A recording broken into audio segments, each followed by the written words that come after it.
Mo kí wa lórúkọ Jésù Kristi láàárọ̀ yìí nínú ilé tí ẹ ti ń gbọ́ mi lọ́wọ́lọ́wọ́. Mo sọ wípé good morning. Ilẹ̀ tó mọ́ lónìí, ojúmọ́ ayọ̀ ló máa jẹ́ lórúkọ Jésù Kristi. Olùfẹ́, ayé kún fún ọ̀pọ̀lọpọ̀ ìrírí àti àwọn ìṣẹ̀lẹ̀ gbàkangbì èyí tí a ń gbọ́ káàkiri àgbáyé. Ṣùgbọ́n mo ní ìròyìn ayọ̀ fún wa pé bí èmi àti ẹ̀yin bá lè dúró nínú ìlérí Ọlọ́run, ìlérí rẹ̀ fún ayé wa, dandan ni kí àwọn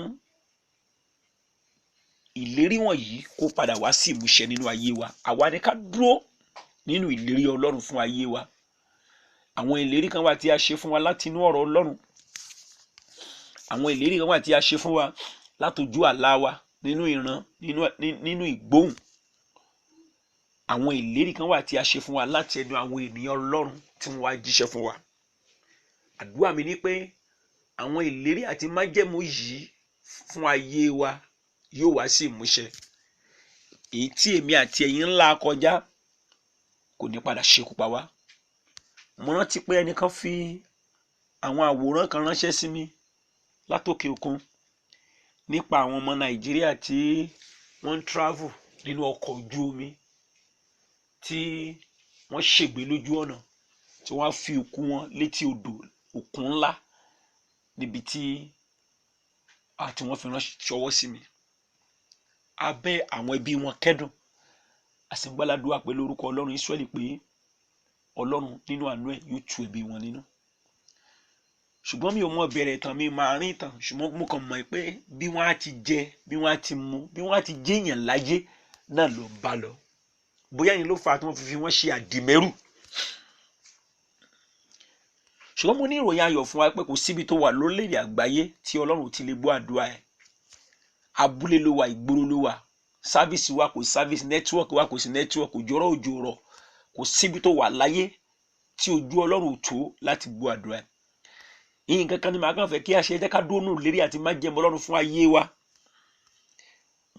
Ẹni tí Ọlọ́run bá sọ pé kó dúró lÉkòó, tó bá lọ Bahama, tó bá lọ Paris, tó lọ sí Indonesia ní Pakistan lọ́hùn, kò dájú pé ó lè rí kankan mú bọ̀ bí ó ṣe kó dúró níbi tó Olúwa ní kó dúró sí. Bí ènìyàn bá ti dúró níbi tó Olúwa ní kó wà, olùfẹ́, kò ní sí ṣòro.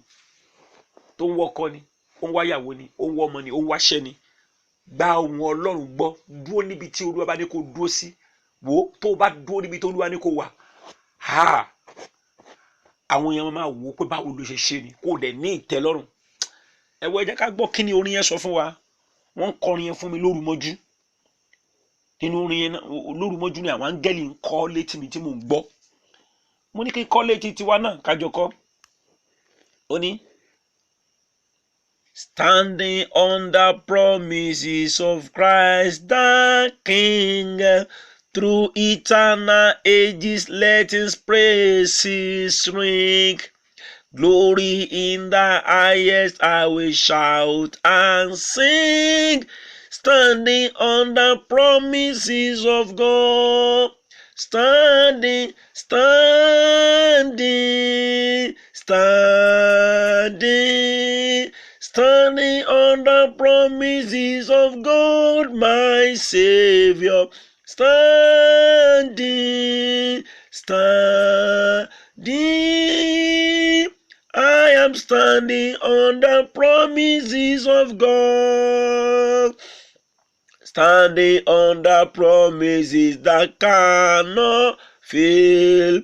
When the holy storm of doubt and fear assail, by the living word of God I shall prevail.